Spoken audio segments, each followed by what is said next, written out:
Alrighty, good afternoon everyone. My name is Benjamin and welcome back to another video for the Roanoke Valley Chess Club, and we're going to be doing an episode of the happenings of the Roanoke Valley Chess Club.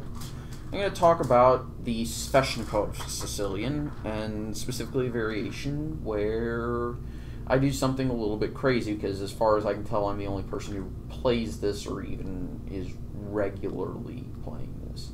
So I'm going to kind of fast forward to this point, and here if you want to go for a mainline Sveshnikov, what you do is you play bishop to g5, a6, knight here, b5 is the next move, knight d5, bishop here, and takes, and then black has the option of taking like this, or taking like this, and it doesn't really matter.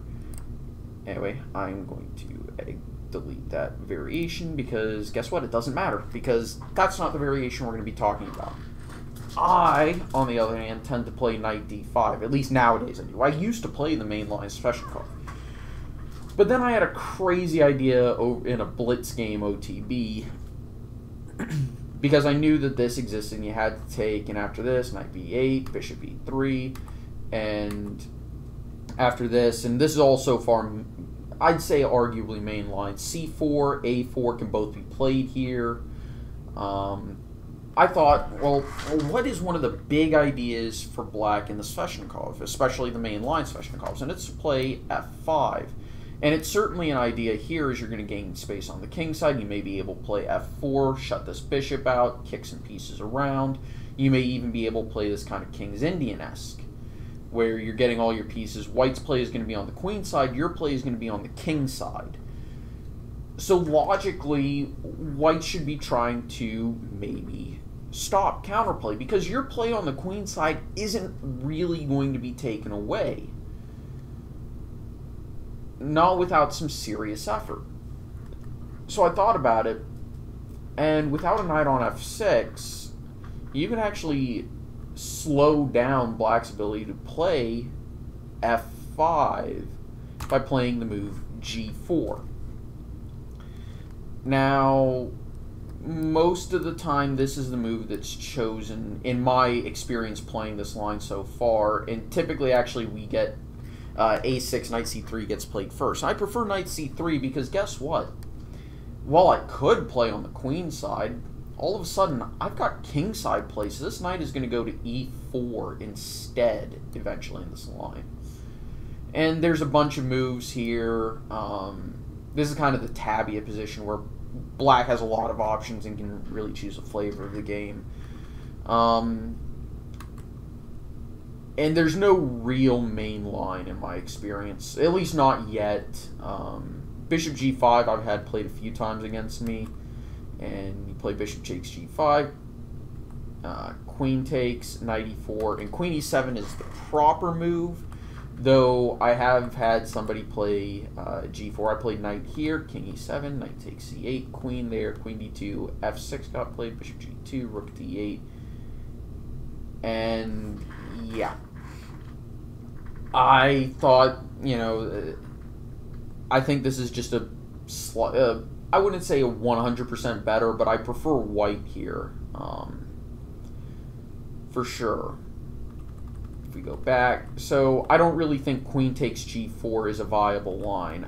The only other move I've seen is queen there, bishop d3 takes, you get the check, and yeah, I still prefer white, but it is a little less clear-cut in this variation, and I don't really see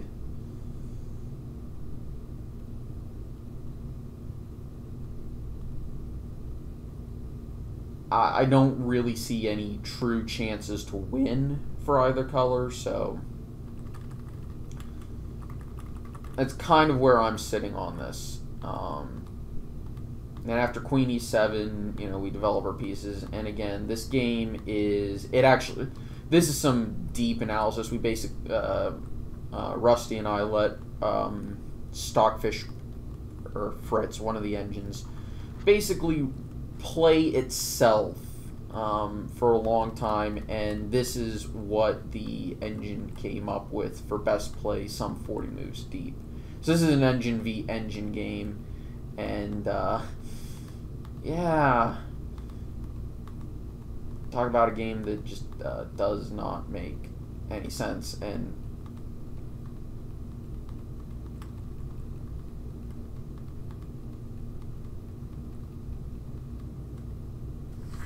white maybe has an advantage here. I don't remember exactly, but it's just kind of a what line. So anyway, if we go back to the main stuff, I'm trying to remember all this crazy stuff. Yeah, see, there's a ton of analysis here. Okay. I believe castles is the main alternative that I've looked at so far. And I like to move h4, and so far I have no other moves. We'll look at the main stuff. Bishop takes h4. G5 is an interesting variation because it can lead to some danger for black if you aren't paying attention. But bishop d3 is probably the best move, and then there's two options, h6 or f5, and I've looked at both. And neither are particularly great. I 100% prefer white in this variation after f5. Bishop d3, h6. Therefore, I consider the main line. Knight e4, bishop d7, g5, and there's a lot of options in this position that I've looked at. Taking the pawn is bad because, well, yeah, this gets dangerous, and there's actually a pretty mating attack, as you can see. So you don't want to take that pawn. I don't even think you want to take it. Actually, this leads to a similar attack, so you just lose a piece if you do that. So knight d7 takes, and as you can see, this is not a fun position, and I actually evaluate white as winning here. There's also this line which I've looked at, which is just wild and crazy, and it doesn't make any real sense. But all I can say is that white is, of course, winning.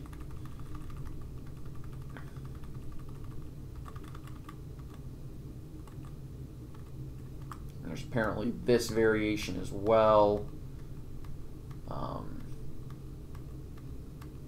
And I vetted this all with engines, so it's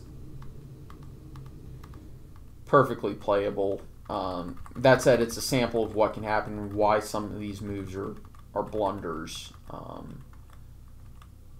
Just trying to remember where we are. So yeah, that's some stuff that can happen if castles. Of course, castles can happen immediately. And you can see I still have lines that I haven't even analyzed yet. I have two options. I can play h4 here, and there's a lot of moves. This transposes into the main lines. Sorry, a6 transposes back into the other castle kingside lines, so there's no real need to go there. Knight d7 is certainly a move, but I would be hard-pressed to consider it playable because I think you're just giving too much. And again, like I said, I vetted this, and it's crazy, and it is probably close to equal. And I mean, it's difficult for both sides because, of course, it is. And I let that one go a little too long by trying to figure out, okay, is it really a draw? But h4. Okay, yeah.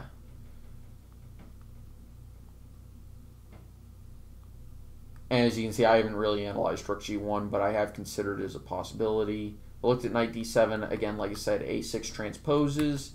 Bishop d7 is certainly a move, and as you can see, I haven't quite analyzed it yet. f5, I consider the... Okay, what happens if f5 gets played? Well, we take it. And I probably haven't looked at e4 yet. a6, I would assume transposes into some stuff. Queen d7, again, I haven't gotten to just yet. Knight d7. And as you can see, this gets very messy very quickly.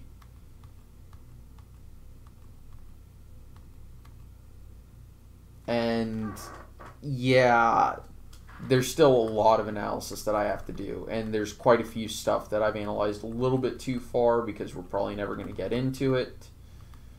Queen a5 is probably what I consider the main line. Queen d2 is certainly a move, but you don't want to play c... Well, maybe you can play c3. It's a move I'll have to look at some point in the future.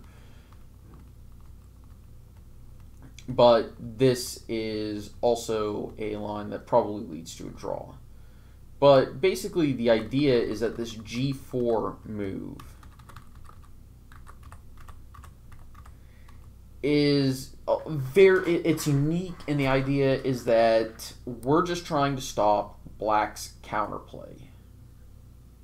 As a matter of fact, that's even a sideline here, where we play it right off the bat. And so far, this is what I could tell was a reasonable line. And you want to defend that bishop because you don't want to take that pawn, from what I can tell.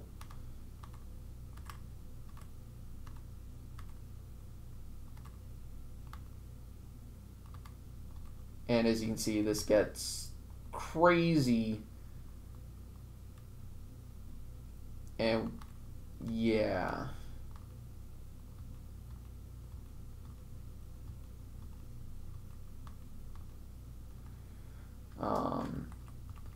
And there's a lot of stuff going on, obviously.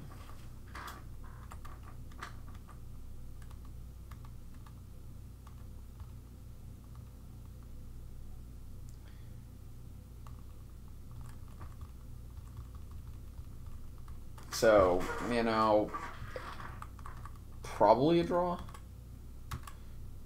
Castles takes, rook takes, bishop g4.